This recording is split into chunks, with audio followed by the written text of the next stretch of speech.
25 weeks have come and gone. We started with 16 teams, now only 2 remain. It has been a 43-year drought for St Kilda since their only premiership in 1966, a side too often accustomed to failure. Obviously St Kilda's got a long history, hasn't been all that successful. We're going to treat it like we won't be here again, I can tell you that, because they're very hard to get to. We've come close a few times to playing a grand final and never have. Meanwhile, Geelong are in search of redemption after the disappointment of last year's title defence. The Geelong supporters in particular, sorry we couldn't do the business today. And to our boys, just learn from this, work hard over summer, we'll be back next year.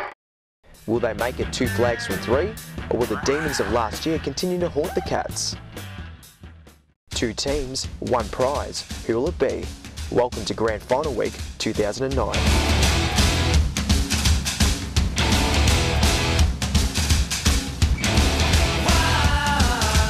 G'day footy heads, welcome to Grand Final Week 2009. I'm Dave Safina and I'm joined by my co-host Daniel Malia. Daniel, can you believe it? We're here, mate. Dave, it's finally arrived. I'm stoked. We're here at Moorabbin and we were joined by up to 5,000 die-hard St Kilda fans watching their beloved Saints train before.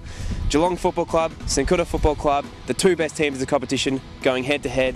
It's going to be a massive game. Absolutely, mate. It's also going to be a massive show. We're going to be previewing both teams. Also, we're going to be catching up with special guests from the Colts, John Dobson, who's going to be catching up with all the St Kilda fans, getting their tips for this big clash. But first, we're going to cross now to Corey and Sean with all the latest AFL news. How are we, boys? Good, thanks, guys. And yes, you're spot on. This is a massive week in the life of the St Kilda Football Club and their faithful. If they are to get up on Saturday, it will unleash the biggest emotional tidal wave to hit this country in a very long time. And if they are to do it, the man to lead them is inspirational skipper Nick Riewoldt. Had looked very proppy for at least a month now, but it does not appear to have hampered his performance too much, Sean. No, his last 2 finals have been some of the best individual efforts we've seen in September for quite a while. He's going helmet for leather to get his team over the line. I think the only way he'd be any more loved down here at Moorabbin would be adding Premiership captain to his CV. Yeah, there's a bit of love down here for Nick. Now, the Cats do go too Riewoldt conscious, which we cannot blame them for. It's a man called Cozzy that could do a little bit of damage. Scarlett to Cozzy? Scarlett to Cozzy, definitely at the start. They certainly don't want Scarlett or Harley or Milburn leaving the back 50 trailing a man. The best value for the Cats is if they've got the ball in their hands delivering to their half forwards. So yeah, it'd be Scarlett to him, Harley and Milburn offering him a bit of a chop out. Definitely. And what about the boys at their feet? Little Stevie Milne and Adam Schneider, both very quiet last week. Look, when they are up and about, the Saints are up and about and very hard to stop.